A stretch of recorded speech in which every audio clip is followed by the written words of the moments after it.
Hello student, कैसे हैं आप? आई होप आप सभी अच्छे होंगे। प्यारे बच्चों, जैसा कि हमें पता है कि बहुत ही जल्द आपकी परीक्षाएं होने वाली हैं मार्च 2023 में। तो कक्षा 10 के विज्ञान के लिए बच्चों ये मैंने एक नमूना सैंपल पेपर निकाला है बच्चों, जो कि भोपाल द्वारा ही भेजा गया है आपके लिए। ठीक है, तो इसको करने से आपको ये पता चल जाएगा कि जो आपके परीक्षा में जो पेपर है वो किस तरीके का आने वाला है। इसमें कुछ इम्पोर्टेंट क्वेश्चन भी हैं जो कि हो सकता है आपकी परीक्षा में आए। ठीक, तो आपको इससे आपकी तैयारी का भी पता चल जाएगा। तो बच्चों बिल्कुल भी देर ना करते हुए चलते हैं इस प्रश्न पत्र की ओर। तो जो आपको समय मिलेगा बच्चों प्रश्न हल करने का, वो कितना मिलेगा? 3 घंटे का। ठीक, और आपके जो अंक रहेंगे इसके 75 अंक रहेंगे, और बाकी के अंक आपको प्रोजेक्ट और प्रैक्टिकल के द्वारा 25 अंक दिए जाएंगे। इस तरीके से टोटल 100 अंक का ये होगा। ठीक है, तो यहाँ पर बच्चों कुछ निर्देश दिए हैं कि कितने कितने से लेकर कितने तक प्रश्न कितने नंबर के हैं, और उन प्रश्नों का उत्तर आपको कितने शब्दों में देना है।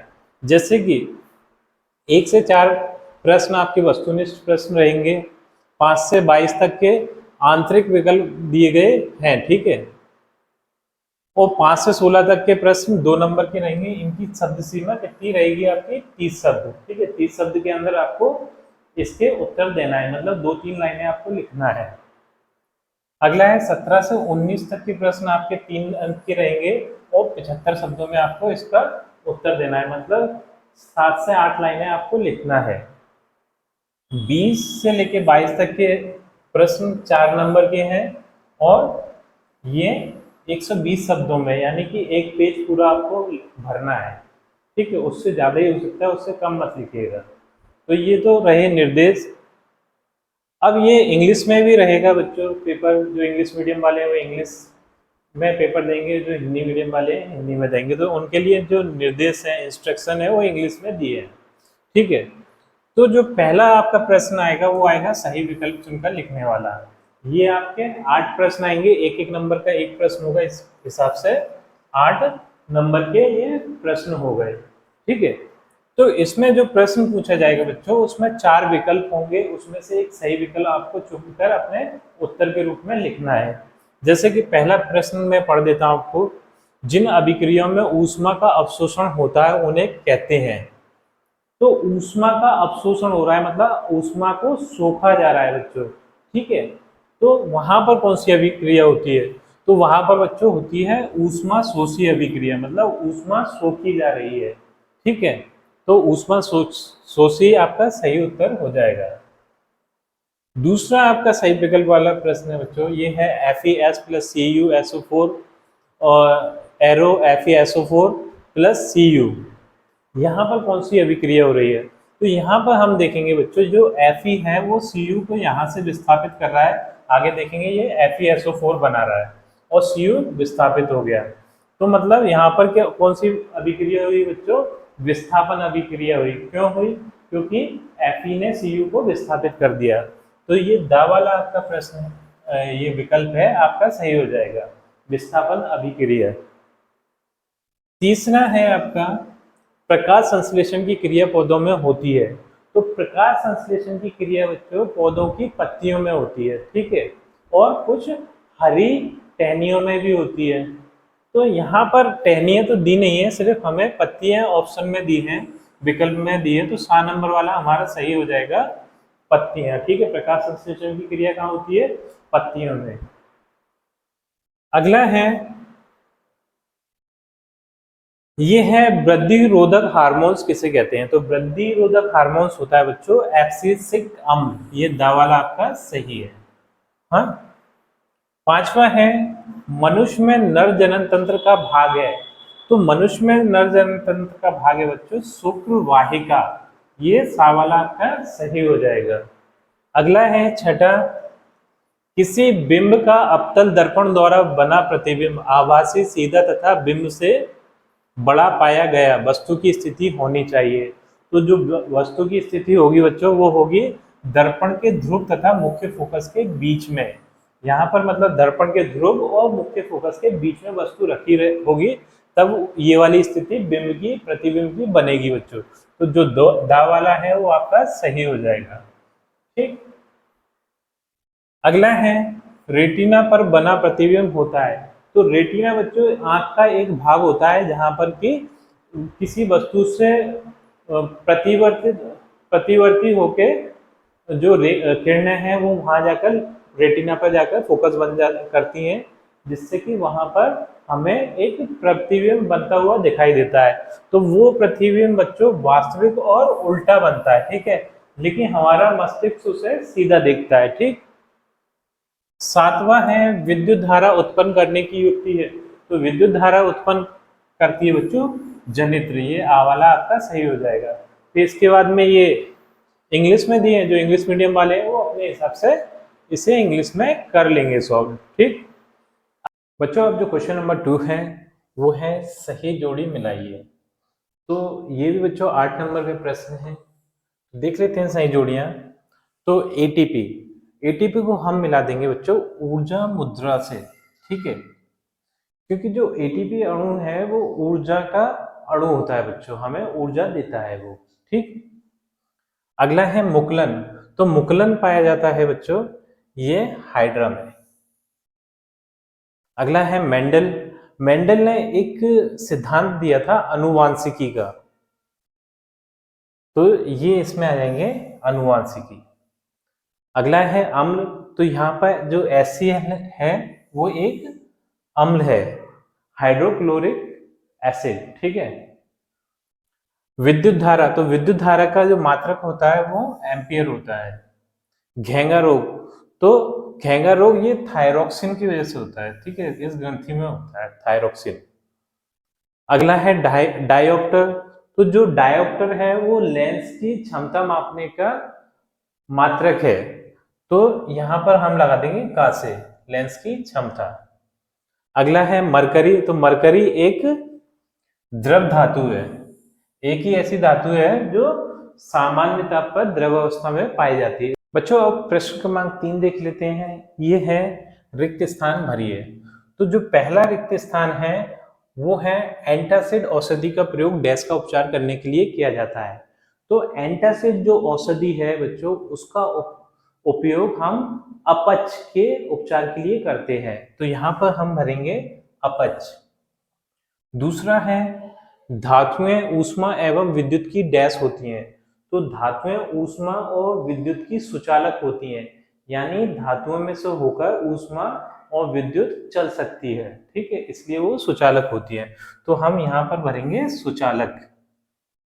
तीसरा है अंडाशय से डैश का निर्माण होता है। तो अंडाशय से बच्चों अंडाणुओं का निर्माण होता है, तो इस जगह पर आ जाएगा अंडाणु। अगला है मेंडल ने डैश के नियमों का प्रतिपादन किया है। तो मेंडल ने अनुवांशिकी के नियमों का प्रतिपादन किया था, तो इस जगह पर हम भरेंगे अनुवांशिकी। पांचवा है तारों का टिमटिमाना डैश घटना के कारण होता है। तो जो तारे टिमटिमाते हैं वो वायुमंडलीय अपवर्तन के कारण टिमटिमाते हैं, तो यहाँ पर आएगा अपवर्तन, अपवर्तन की घटना के कारण तारे टिमटिमाते हैं, ठीक है। अगला है बच्चों एक अश्व शक्ति डैश वाट के बराबर होती है। तो यहाँ पर आप लिखेंगे 746 यानी 746 वाट के बराबर होती है। सातवां है ओजोन O3 के अणु ऑक्सीजन के डैश परमाणु से मिलकर बनते हैं। तो जो ओजोन है बच्चों वो ऑक्सीजन के 3 परमाणुओं से मिलकर बनती है, तो यहाँ पर हम लिखेंगे 3। तो इस तरीके से आप प्रश्न क्रमांक 3 भी कर लेंगे। अब बच्चों जो प्रश्न क्रमांक 4 है वो है एक वाक्य में उत्तर लिखिए। तो यहाँ पर हमें कुछ प्रश्न पूछे बच्चों, 7 प्रश्न पूछे हैं, उन प्रश्नों का उत्तर हमें एक शब्द या एक वाक्य में लिखना है। हर एक प्रश्न बच्चों 1 नंबर का है, इस हिसाब से ये 7 नंबर के प्रश्न उत्तर है, ठीक। तो पहले का नंबर पे इन्होंने पूछा है तन्यता क्या है। तो जो धातुएं होती हैं बच्चों उन्हें खींचकर हम पतले पतले तार बना सकते हैं। तो धातुओं के इस गुण को हम क्या कहते हैं, तन्यता कहते हैं, जिस गुण के कारण उनसे तार बनाए जा सकते हैं, ठीक। जैसे कि आपने तांबे के तार देखे होंगे, सोने के तार देखे होंगे, ठीक है, और जलवर सल्वर इस टाइप के धातुओं के तार देखे होंगे, तो वो उनकी तन्यता के गुण के वजह से ही वो तार बन सकते हैं। ठीक। ख नंबर का है अनैच्छिक क्रियाएं किसके द्वारा नियंत्रित होती हैं। तो अनैच्छिक क्रियाएं बच्चों हमारे पश्चिम मस्तिष्क में एक ग्रंथि होती है जिसका नाम होता है मेंडुला, उसके द्वारा नियंत्रित होती है। तो ये यहाँ पर आ जाएगा इसका उत्तर मेंडुला द्वारा। ठीक है, ये मेंडुला। ठीक। ग है भ्रूण को पोषण कहाँ से मिलता है। तो भ्रूण को पोषण बच्चों माता के गर्भाशय से मिलता है। तो इसका उत्तर हो जाएगा गर्भाशय।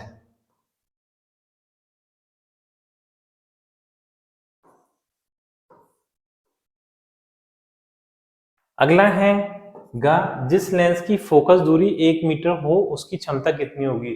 तो जिस लेंस की फोकस दूरी 1 मीटर होगी बच्चों उस लेंस की क्षमता होगी 1 डायऑप्टर। ठीक है, तो यहां पर हम लिखेंगे 1 डायऑप्टर। ऑप्टर।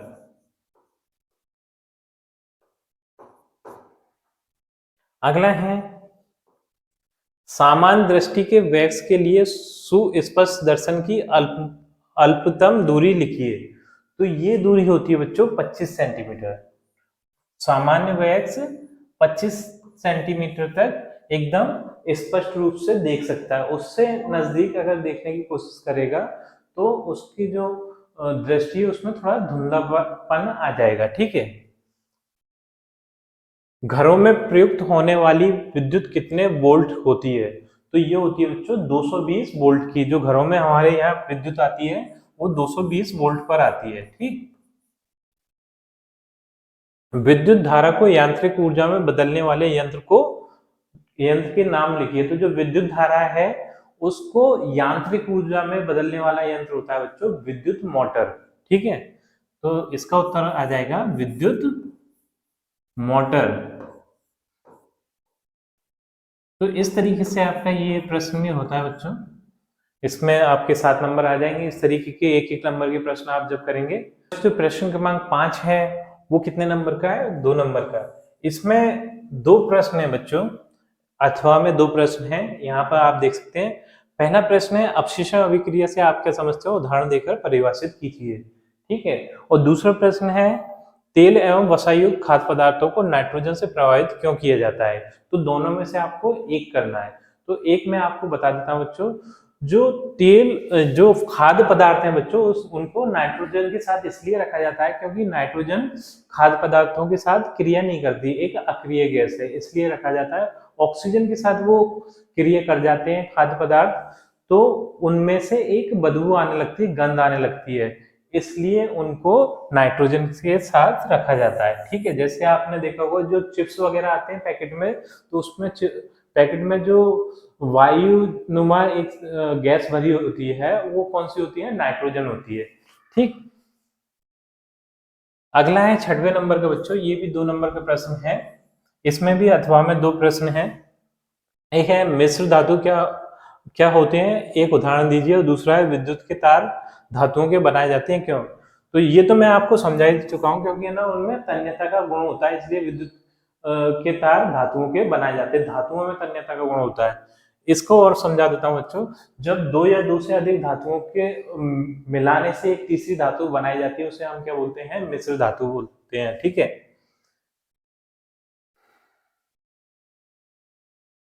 अगला है ये भी 2 नंबर का है, क्रियात्मक समूह किसे कहते हैं, उदाहरण दीजिए। अथवा में इसके हाइड्रोकार्बन क्या है, उदाहरण दीजिए। तो कार्बन और हाइड्रोजन से बने हुए मिश्रण को हम क्या बोलते हैं, हाइड्रोकार्बन बोलते हैं। तो इसका उदाहरण आप देख लीजिएगा बच्चों। अगला है 8वां, भोजन के पाचन में लार की क्या भूमिका है, और लसिका एवं रक्त में 2 अंतर बताइए। तो इसको भी आप देख लीजिएगा, बहुत ज्यादा इंपॉर्टेंट क्वेश्चन है बच्चों, IMP है।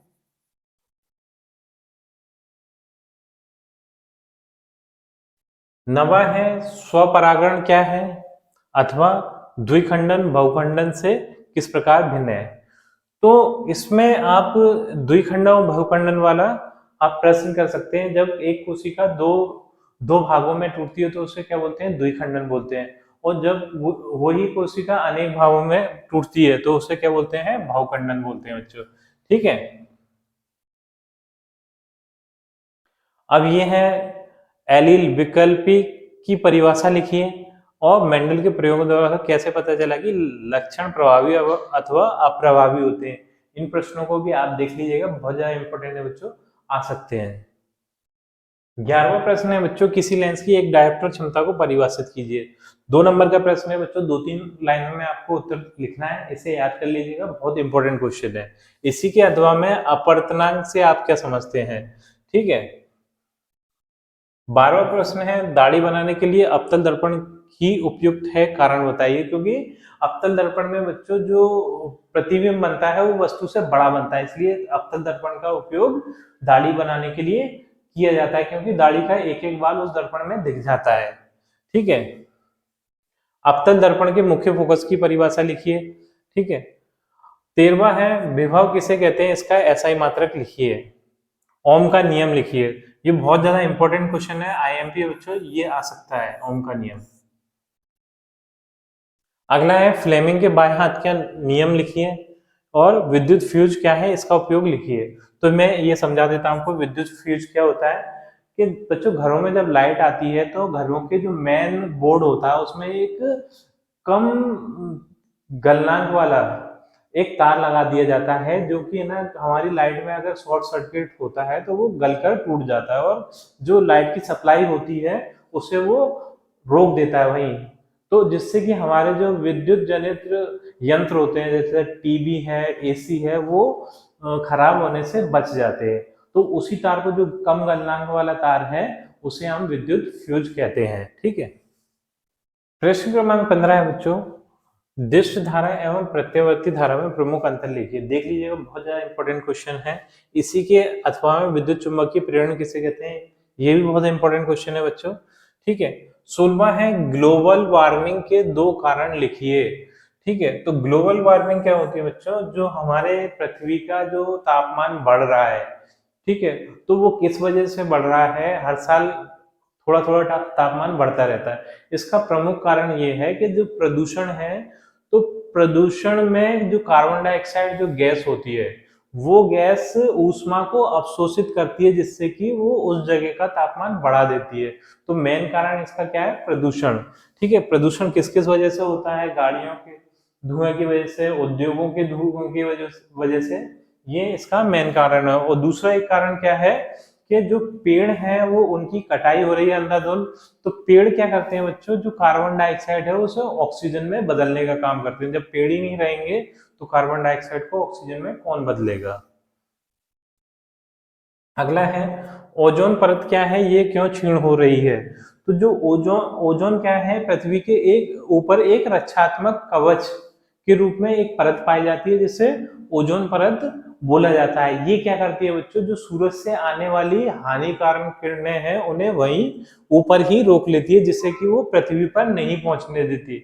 इससे होता क्या है कि जो पराबैंगनी किरणें वगैरह हैं उनसे मनुष्य की त्वचा रोग हो जाते हैं। ठीक है, अब ये क्षीण क्यों हो रही है, तो कुछ गैसें हैं जैसे क्लोरोफ्लोरोकार्बन, जो कि फ्रिज या रेफ्रिजरेटर वगैरह में और एसी वगैरह में पाई जाती है। ठीक है, और ये जाकर उसे क्षीण करती है, किसे, ओजोन परत को। तो इसका भी उत्तर आप देख लीजिएगा। अगला है, ऊष्मा क्षेपी और ऊष्मा शोषी अभिक्रिया में 3 अंतर लिखिए। तो ऊष्मा से शोषी अभिक्रियाएं, जिन अभिक्रियाओं में बच्चों ऊष्मा को सोखा जाता है, वो अभिक्रियाएं ऊष्मा शोषी होती हैं। और जिन अभिक्रियाओं में ऊष्मा को निष्कासित किया जाता है, वो अभिक्रियाएं ऊष्मा क्षेपी होती हैं। ठीक है, तो इस तरीके से आप इनका अंतर देख लीजिएगा। 3 अंतर बताना है बच्चों, एक अंतर मैंने आपको बता दिया है।